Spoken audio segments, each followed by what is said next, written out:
Well, I came up with the anti-Faro looking for a reset move of Juan Tamariz's. He had a move that I wanted to be able to get to that position, and that required to get cards to separate, right? To separate. They didn't have to separate one by one, they just had to separate.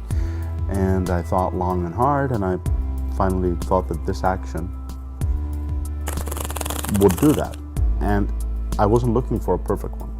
But after using it for a few months, I realized, hey, I'm getting actually half of the deck going one by one by one by one in the middle. And I thought, wow, that's amazing.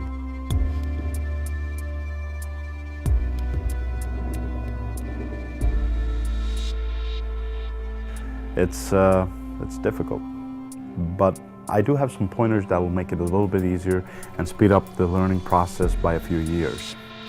So again, if you look here and I separate, there's just one mistake at that end, and we have all the cards separated. If the anti-Faro didn't have to be 100% perfect, there'd be a lot more applications for it. And some people are working just on that it's enough if you get like 2/3 of the deck. Like my Triumph. Right. It doesn't make any sense. You might as well do so many other Triumphs, but it's very, very interesting. So I'm glad that I'm very happy that there are guys like you who, despite my beliefs that it's a fairly useless move, are proving me wrong. That's very, very nice. I mean, it's I just came up with it. I didn't see the potential of it, but it's very nice to see that there are guys out there who are willing to not only put their time and effort into it, but find it pleasant and come up with applications. Yeah, that's great. So that's a nice lesson for all the move monkeys out there that say, you know, this is pointless. Maybe you can't find the point for it, but someone will, you know.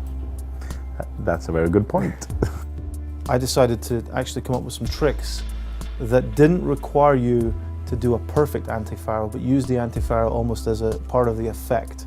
So the idea of being able to unshuffle cards with this type of technique. It's a trick that actually works with the anti-Faro. Very good ball.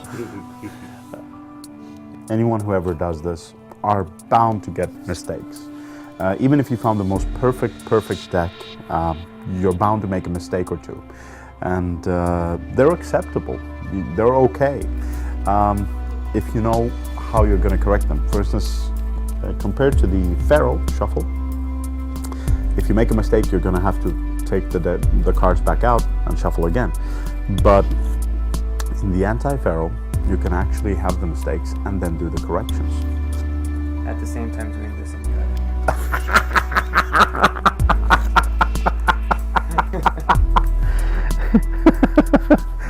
Oh my God. So yeah, so one thing that I would want to, from just learning from doing it, is that I never knew how to fix the mistakes, right, until I met you. So I knew that there was no option for it. I had to do it perfectly. So I tried to come up with ways of how I could get the bottom and the top, because that was giving me the most trouble. So for the bottom one, I think what helps me, and you know, it's a very knacky move, so to each his own, I guess. But what helped me